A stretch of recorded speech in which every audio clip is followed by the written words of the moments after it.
Salve a tutti, vediamo ora di capire il concetto di campo elettrico. Quindi in una zona dello spazio, in diversi punti, noi posizioniamo una carica elettrica che sarà una carica di prova e in ogni punto vediamo quanto vale la forza elettrica e anche che direzione verso ha. Quindi possiamo immaginare di farlo per ogni punto di una regione dello spazio, di vedere queste forze. Ok, e poi allora definiamo campo elettrico come il rapporto tra la forza e il valore della carica, la carica di prova che abbiamo usato. Allora, il valore non dipende dalla scelta della carica di prova, perché se noi mettiamo una carica doppia, anche la forza sarà doppia, allora come frazione sarà equivalente, quindi è ben definito. E l'unità di misura del campo elettrico è Newton su Coulomb, quindi l'unità di misura forza sull'unità di misura della carica elettrica. Va bene, e poi possiamo, questo in generale, poi possiamo pensare a vari campi elettrici specifici. Il campo elettrico generato da una sola carica positiva. E beh, ovviamente è così, è simmetrico in tutte le direzioni. E adesso per il verso c'è questa convenzione che noi mettiamo le frecce in modo che valgano per una carica di prova positiva. Se io metto una carica positiva qui, questa carica positiva la respinge, quindi la freccia è verso l'esterno, e così dappertutto. Se facciamo una cosa analoga, queste non sono vicine, sono due disegni separati. Se invece consideriamo il campo elettrico generato da una carica elettrica negativa, sarà uguale, solo che le frecce sono rivolte verso l'interno, perché se io metto una carica di prova positiva qui verrà attratta. Ok, e vediamo in questo caso quanto vale il campo elettrico. È la forza diviso la carica di prova, boh, 1 fratto E per F.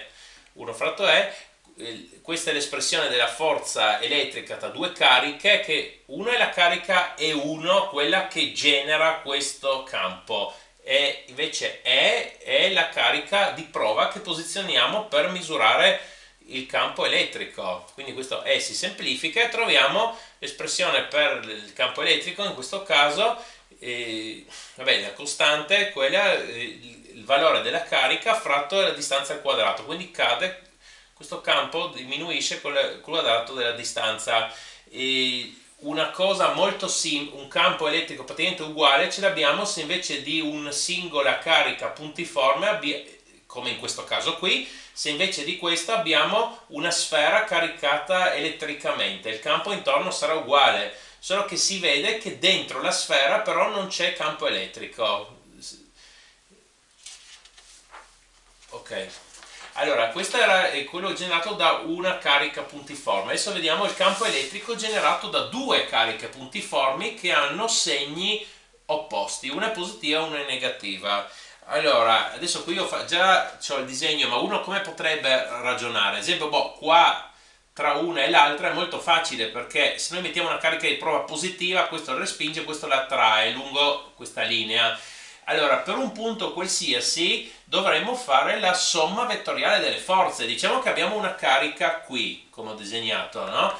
Qua c'è, ed è una carica di prova positiva, la carica negativa la attrae, però qui siamo più vicini, quindi è più grande questa forza. La carica positiva la respinge, però siamo più lontani, allora è più piccola questa forza, e si fa la somma vettoriale di queste due forze, e questa è la direzione, qui è la direzione della forza elettrica in questo punto.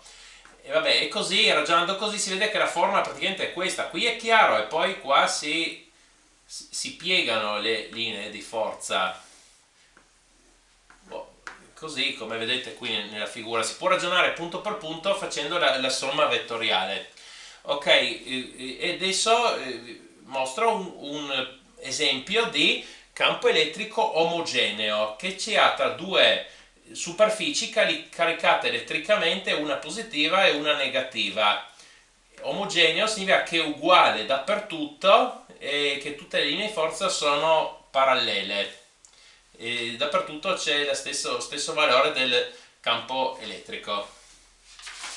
Va bene, per favore mettete un mi piace e iscrivetevi, grazie.